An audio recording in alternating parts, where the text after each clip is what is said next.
walk out here because I don't want nobody to hear me, because this is fucked up, I think.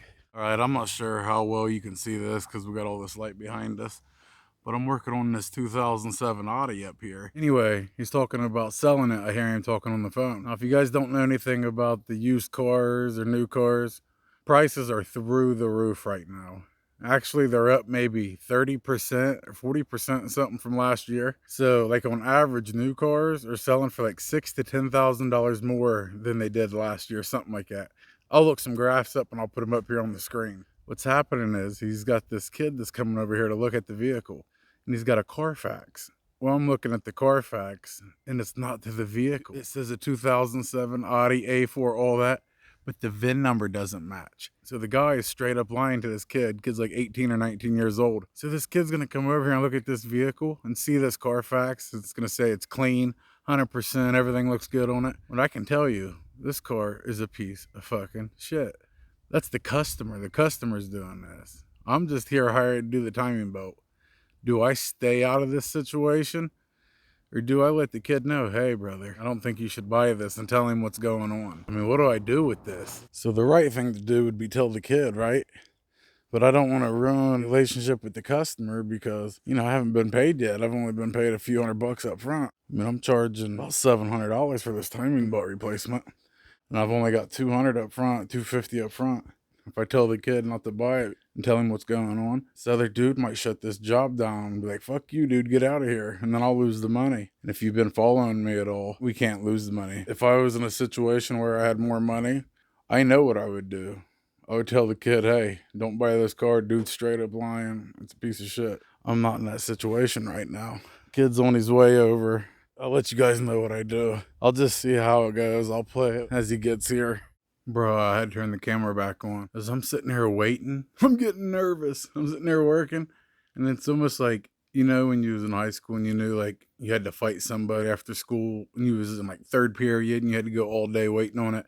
Bro, that's how I feel right now. I don't know why. I'm sure everybody would be nervous thinking about this, but right now I feel like I'm going to war. And I'm really just telling the dude, hey, don't buy this car. It's not good for you. But I feel like I'm strapping up for battle, son. In the comment section, write down. Go ahead and let me know what you would do. Tell the kid that's about to buy the car, you just keep your mouth shut and do the job they hired you for. Quit trying to get in people's business.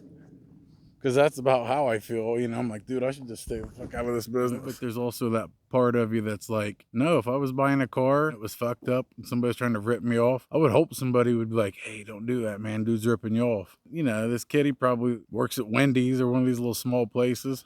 Saved these money up the whole time. Oh, I'm getting me a 2007 Audi A4, like 2.0 turbo. So you know the kid's pumped. In reality, he's getting a 90 Chevy Cavalier with a Ford Escort engine, tires off a go-kart. And there's just plugs everywhere, unplugged. I'm like, what is all this? I'm confused. Like, I'm holding stuff up. I'm like, what the fuck is this? Oh shit, here they come.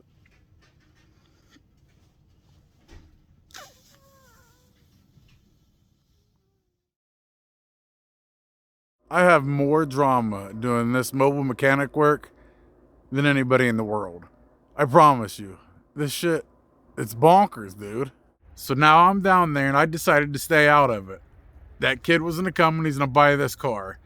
Guy's asking like $3,000 too much. The car's a piece of shit. The Carfax report's fake. The VINs don't match, you know, but I want to stay out of it because I need the money. He already gave me a couple hundred. I need the rest of that. So I decided, look, I'm going to stay out of this. I'm not going to do it. The kid comes up. The guy's talking to him, telling him about the car, saying how it's fucking awesome and this and that. And it's just awkward for me. So I walk away, you know, and I'm just picking my tools up, organizing stuff, you know, just trying to look busy. And I hear the guy tell him that I'm fixing the timing belt, which is true.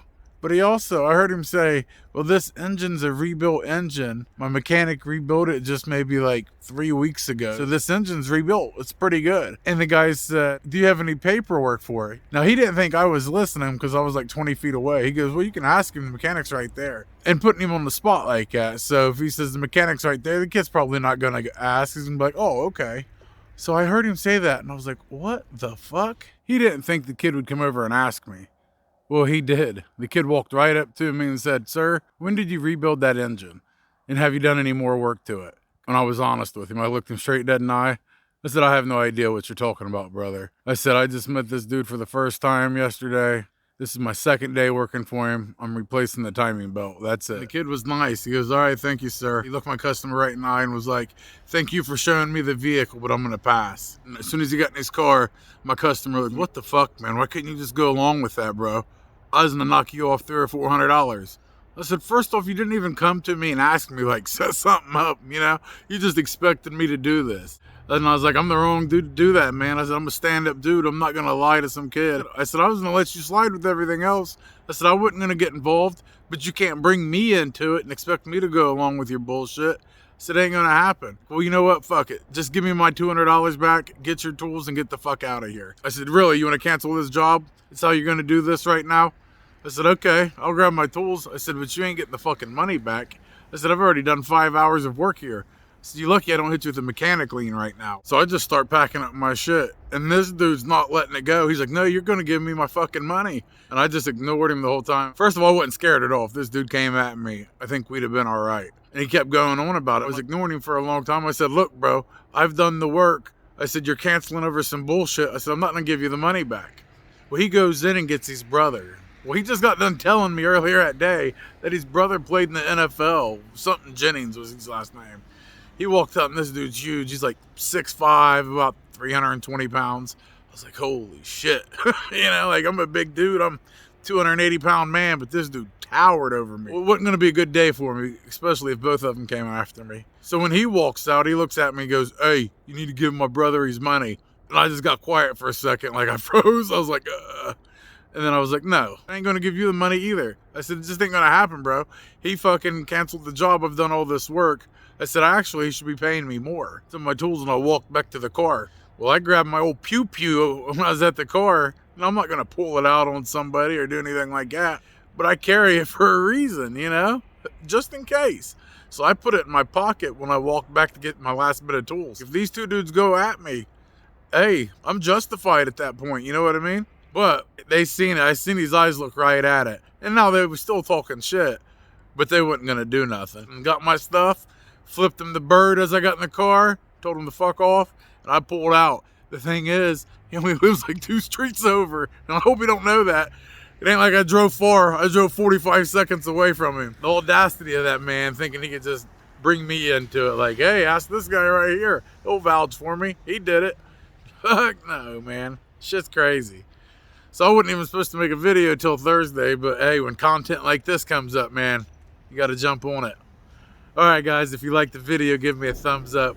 If you haven't subscribed yet, please do. Down in the comments, let me know if you would have said anything or if you would have just taken the few $100s. If you'd have told me before he was going to pay me, hey, maybe it's something different. Make sure you look in the video description. That's where we have our Cash App, our Venmos, we have our membership, every tool we use. We have other videos linked down there. So go down there and check it out, man. But like always, Semper Fi till next time.